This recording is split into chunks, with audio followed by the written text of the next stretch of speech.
One of the key aspects of DSLR photography is exposure. And exposure is basically how light or how dark your image is. And in order to capture the images that you have in mind that you want to create, you have to understand exposure. So the question now is, what goes into exposure? How do I get the proper exposure? Well, there's three things that go into exposure. There's aperture, there's shutter speed, and there's ISO.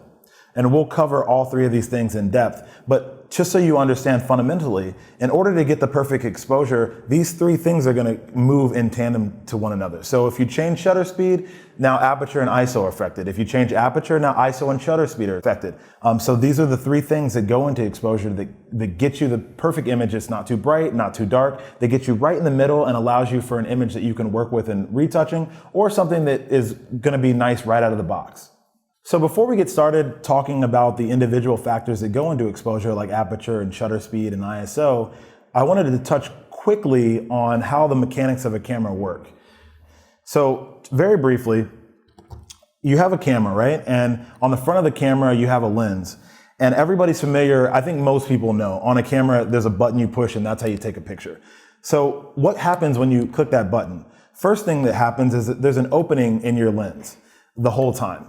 And when you click the button, light is allowed to pass through that lens and hit a sensor in the back of the camera. So you can see this little mirror in the camera. That's why a DSLR is called that. It's a digital single lens reflex, which means it has a mirror in here that allows you to see through the lens. So what happens when you press the button is the mirror flips up and it reveals this sensor. And in film, what would happen is the mirror would flip up and you'd see physical film. So you click the button, light passes through this lens, makes contact with the sensor, and how long that light hits that sensor is what determines your exposure.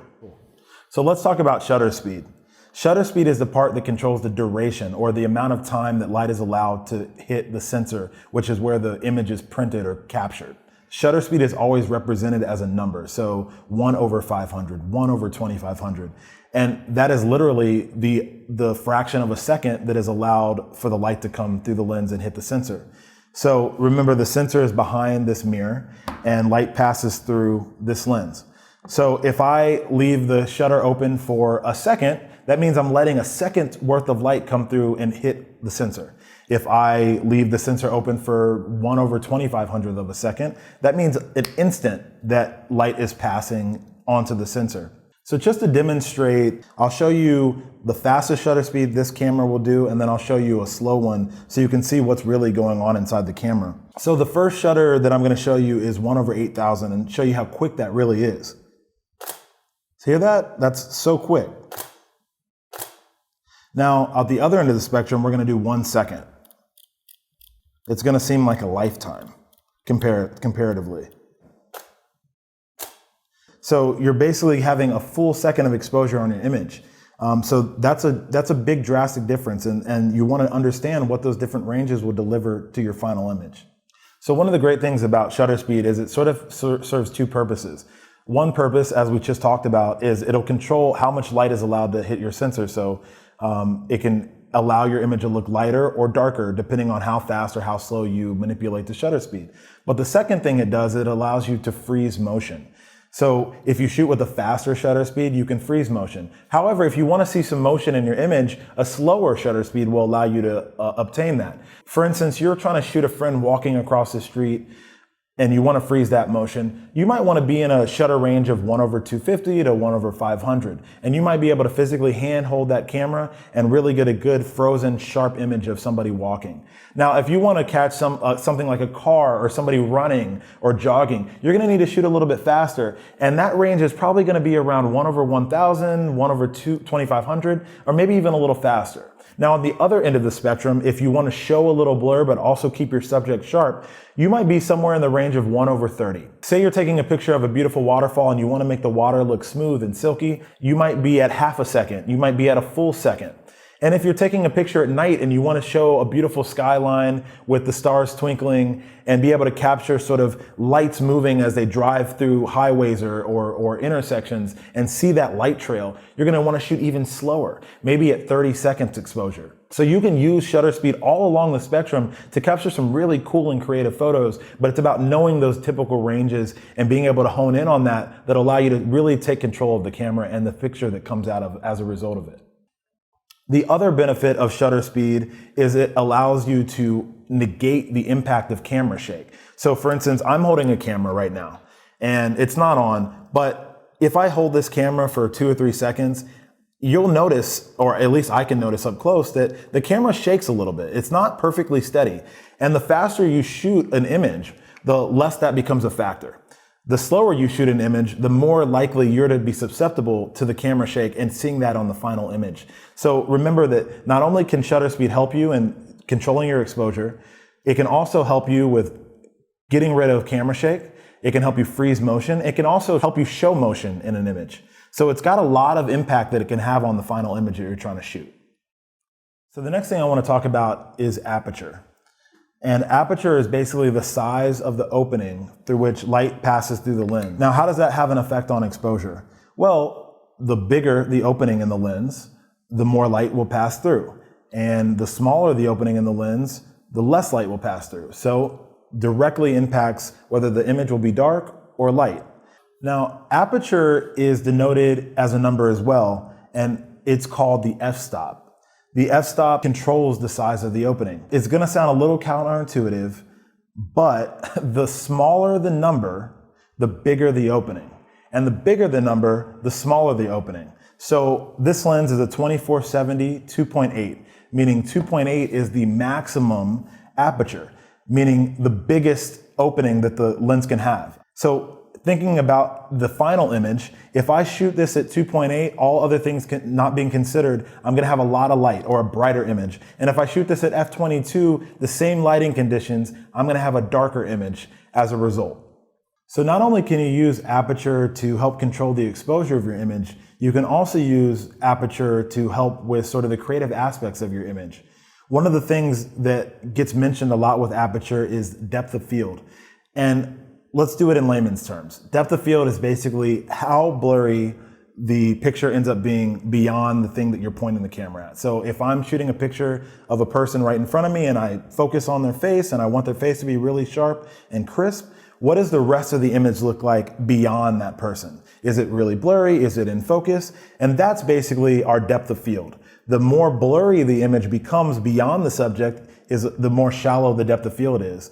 If the image behind that subject is really sharp and in focus, we'll say that depth of field isn't very shallow. When you're using a camera, let's just use this 2.8 maximum aperture lens as an example. If I'm shooting at 2.8, the maximum aperture or the widest opening, if I take a picture of the person in front of me and I focus on their face, everything behind them will start to look blurry because at 2.8, with the opening being so wide, everything is going to fall out of focus beyond the subject.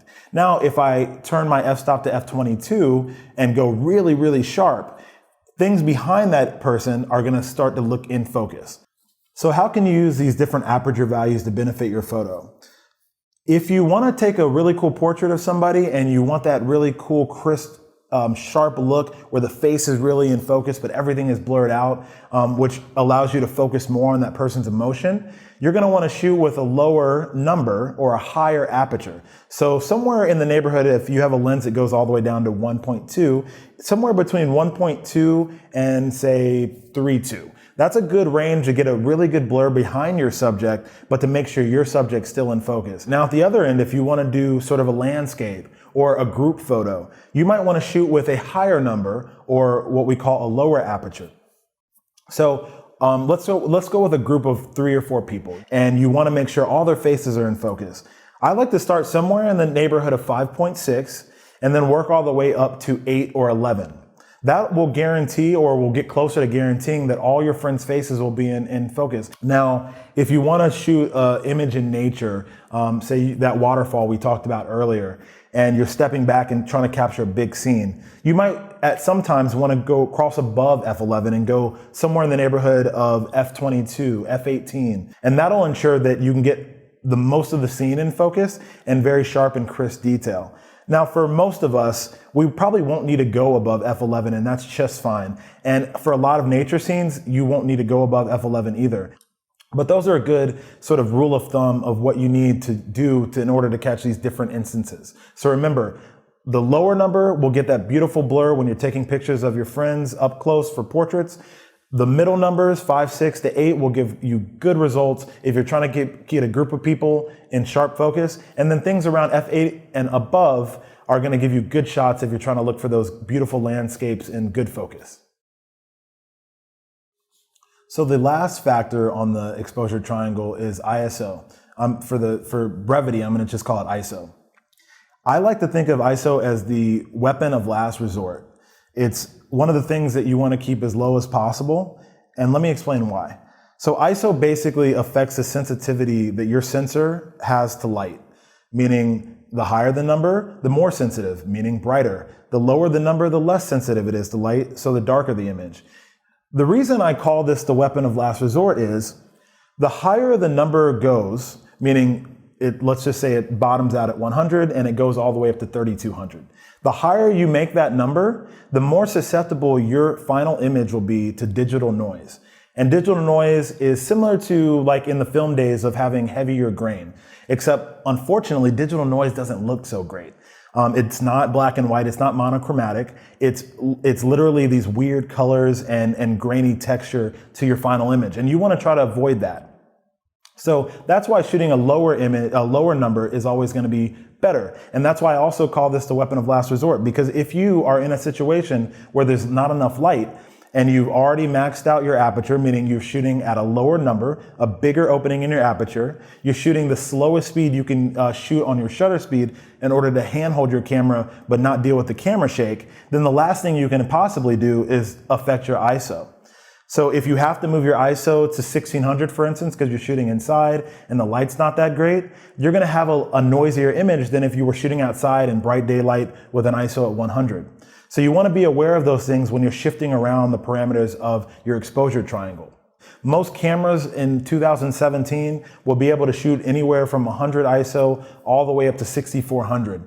And I will caution you against ever maxing out the ISO. You can do it. If you're in a dire pinch and you really need to do it, you're in a really dark concert and you want to get the closing, mashup at the end, and you need to turn this on 6400 just to get that image, by all means do it and maybe try to salvage the image in retouching. But if you can avoid it, most cameras that are of this quality, you're going to be stopped out at 1600. Cheaper cameras, probably 800, but I would probably, to be safe, try to stick to a range of 1 to 400.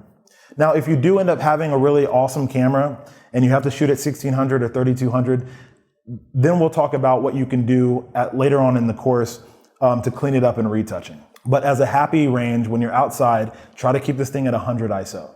If you switch to inside, try to keep it between 400 and 800. And if you're in a dire situation, 1600 would be the max that I would push your camera to get a really nice image.